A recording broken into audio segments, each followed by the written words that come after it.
Winston Churchill said, "Saving is a very fine thing, especially if your parents have done it for you."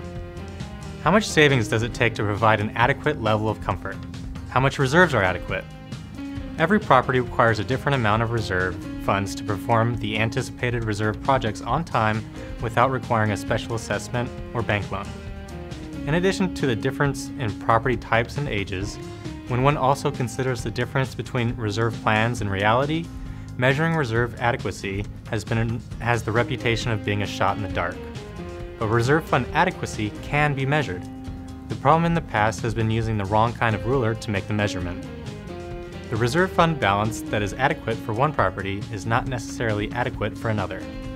But when a property's actual reserves on hand are compared to its computed reserve requirements, a relative measuring scale called percent funded is established.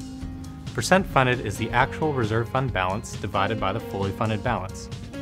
This is the theoretical balance that your association should have in their reserve fund, and it is based on the age and cost of your reserve components. 100% funded is ideal and is achieved when your reserve fund balance equals the amount of deterioration accumulated by all reserve components. Just as we find clothes which fit us based on our own particular measurements, this relative measuring scale allows us to measure how well a reserve fund matches and meets the reserve needs of the property. I hope this video has been helpful as you learn more about percent funded and reserve studies. Did you know that you can read a reserve study in less than 5 minutes?